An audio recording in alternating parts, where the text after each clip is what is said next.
Welcome to our deep dive into today's AI news. March 3rd, 2025. Yeah, it's It's a busy day. it's busy, and we've been digging through a ton of stuff, articles, podcasts, even Even Reddit. Reddit threads to find like the most interesting stuff. I think we found some good ones. I think we did too. Yeah. So so much is happening, but I think one thing that really stood out to me today was all this talk about AI agents taking over the internet. Oh, yeah. Like these analysts are predicting this massive shift in how we interact online. Mm-hmm. Instead of me going and like browsing for flights like I do now, Right. my AI agent's just going to do it for me, based on my preferences and stuff. Yeah, well, and that sounds convenient in theory, Sure. but there's this article, analysts warn that if AI agents succeed, the internet will go dark. Ooh, catchy title. It is, and it's a little scary, right? Like Yeah. they're saying that websites and apps as we know them could become obsolete. Wow. Imagine a world where we interact primarily through these AI intermediaries. What happens to the open web, our ability to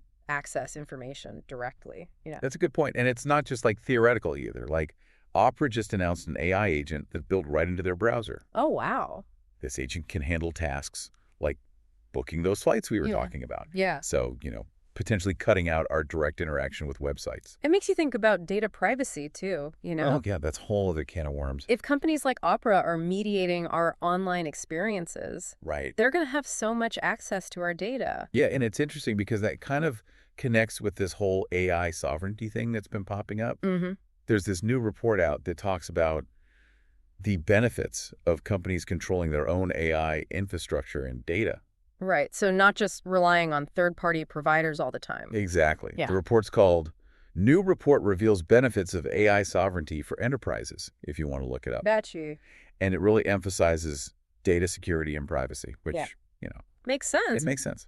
Especially with all this sensitive information flying around. Exactly. But it also makes you wonder about, smaller companies that might not have the resources to build their own AI infrastructure. That's true. It's a tricky balance, right? Yeah, but that's where open source comes in. Oh, right, right. Like the story about DeepSeek, the Chinese company that released an AI model that rivals the giants like Google, Oh, yeah, I saw that. but for a fraction of the cost. Yeah, that's huge. It could be a game changer. It really could, especially for, smaller businesses and individuals who couldn't afford this stuff before. Right. Suddenly everyone has access to these powerful tools. Yeah, and it's already having an impact on things like virtual desktop environments, too. I saw that article, DeepSeek's AI Revolution, and its impact on the virtual desktop market. Yeah, companies like InfoSec are offering these pre-configured setups that are optimized for DeepSeek's AI model. Interesting. Yeah, it's making it easier than ever for people to get started with AI development and experiment. So on one hand, we've got these powerful AI agents that might change how we use the internet. Right. And on the other hand, we've got open source making AI more accessible. It's a lot to keep track of.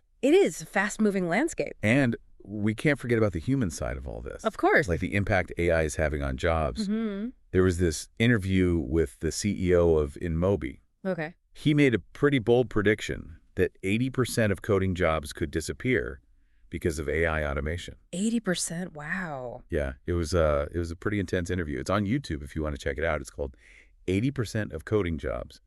Gone in Moby's CEO's brutal AI warning front page. I'll have to watch that. Yeah, he basically said companies are already replacing coders with AI, and that the only people who'll be in high demand are the ones who know how to manage and leverage the AI itself. It's a scary thought for a lot of people. It is, but, there are other perspectives out there, too. Oh, yeah. Like there's this software engineer, Simon Willison.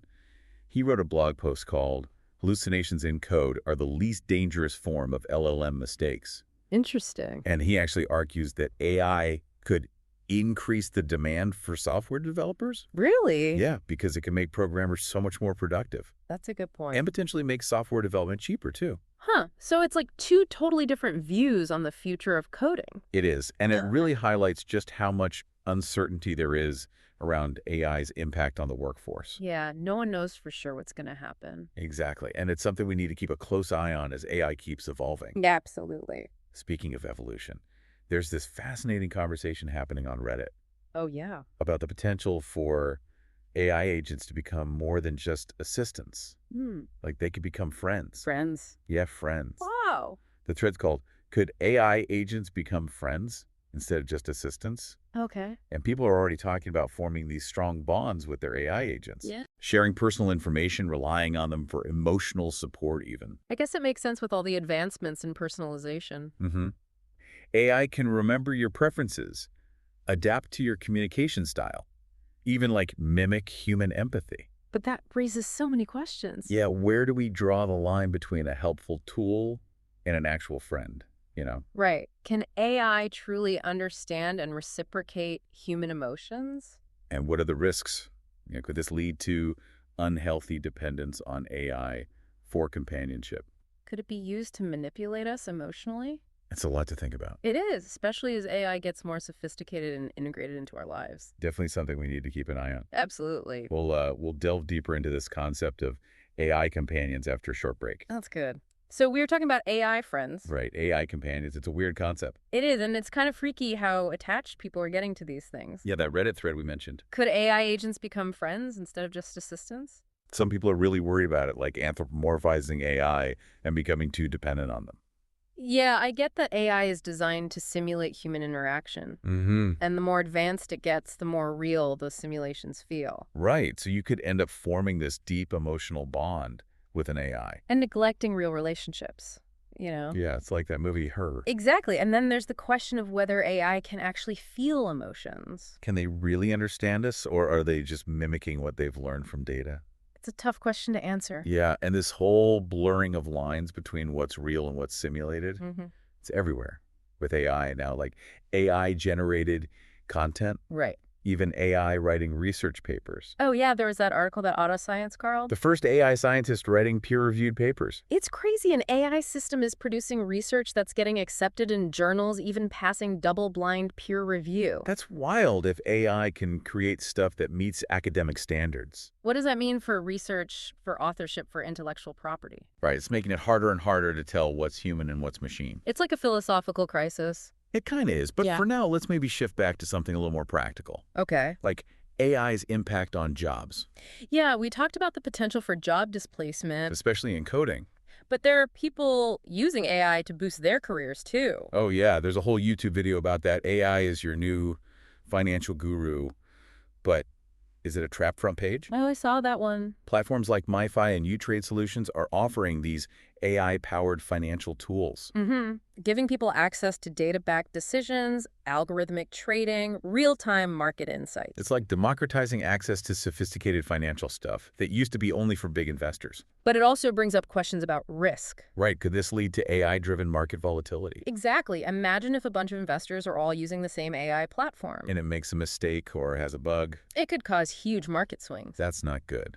So we definitely need transparency and regulation with these AI financial systems. Absolutely. We need to make sure they're robust and reliable, not prone to manipulation. And human oversight is key too. AI can be a powerful tool. But it shouldn't replace human judgment. Speaking of which, remember that Microsoft case? Oh, right. The one where they sued developers for misusing their AI tools. Yeah, creating harmful content like deepfakes. The article was called "Microsoft is Suing People Who Did Bad Things with Its AI." It just shows how AI can be used for bad stuff too. And how important accountability and safeguards are. We need to prevent misuse of this technology. It's so powerful. But it's a constant race. As AI gets smarter, the ways to exploit it get smarter too. So we need developers, policymakers, ethicists all working together. We need clear guidelines for responsible AI development. And ethical considerations need to be front and center. I did see that lawmakers are starting to take this seriously. Well, yeah, like the California AI bill, SB 1047. The author is introducing a new bill focused on AI regulation. It's a good sign that governments are recognizing the need for rules and regulations. It's crucial as AI becomes more ingrained in our lives. We need to make sure it's developed and used ethically, for the good of society. Speaking of societal well-being, we can't forget about AI bias. Oh yeah, that's a big one if AI systems are trained on biased data. They'll perpetuate those biases, leading to unfair outcomes. Like AI-powered hiring tools could discriminate against certain groups. Or risk assessment tools used in criminal justice. That's scary stuff. We need to be careful about data curation, algorithm design monitoring for bias. AI is such a powerful tool. It can be used for good or for bad. It really depends on us. We need to make sure it's developed ethically, responsibly, with a focus on helping humanity. We've covered so much ground today. AI agents, ethical AI development. The impact on jobs? The growth of AI in finance? It's clear that AI is here to stay. It's already shaping our world. The challenge is to engage with it thoughtfully, critically. And to use its power for good. The decisions we make about AI today will have a huge impact on our future. So stay informed, talk about AI with others, advocate for responsible development. The future is uncertain, but it's definitely going to be powered by AI. And it's up to us to shape that future. Well said. Now let's take a quick look at some other AI news beyond today's headlines. Okay, sounds good. Yeah, the financial world's going crazy for AI. It's like everyone's trying to get in on the action. Huge investments, new platforms popping up. Even worries about AI messing with the markets. It's a lot like Anthropic raising $3.5 billion. Oh yeah, that was a big one. $61.5 billion valuation. That article, Anthropic, finalizes mega round at $61.5 billion valuation. Yeah. It really shows how much investors believe in AI. They think it's going to change everything, including finance. And it's not just venture capitalists we're talking about. Right. Even the big financial institutions are getting involved. Pouring money into AI research and development. They're realizing that AI can automate so much stuff. Analyze data spot trends. Make everything more efficient and hopefully more profitable. And it's not just the big guys either. Right. Individual investors are using AI too. That YouTube video AI is your new financial guru. But is it a trapped front page? Yeah, that covered it pretty well. Platforms like MiFi and U-Trade Solutions using AI for personalized financial advice? Algorithmic trading, real-time market insights. It's making these sophisticated tools available to everyone. But there are definitely concerns about risk. Like, could AI actually make the markets more volatile? It's possible. Imagine a ton of investors all using the same AI platform. And then it makes a bad call or has a glitch. You could see some major market swings. That's a scary thought. It is. We need transparency and regulation for these AI financial systems. For sure, we need to make sure they're reliable and can't be manipulated. And we can't forget about human oversight. AI can be a great tool for financial decisions. But it shouldn't completely replace human judgment. Well, we've covered a ton of ground today. We have AI agents, ethical AI development. The job market, the financial world, it's a lot. It really shows how AI isn't just some futuristic idea anymore. It's here. It's changing everything. The big question is, how do we engage with it? How do we use its power for good? The decisions we make about AI today will have a lasting impact. So it's crucial to stay informed, have these conversations. Advocate for responsible and ethical AI development. The future is out there, and it's going to be shaped by AI. It's up to us to make sure it's a good future. That wraps up our deep dive into the world of AI news for March 3rd, 2025. It's been a fascinating discussion. We'll be back tomorrow with more insights and analysis. Until then, keep learning, keep questioning. And keep exploring the ever-evolving world of AI.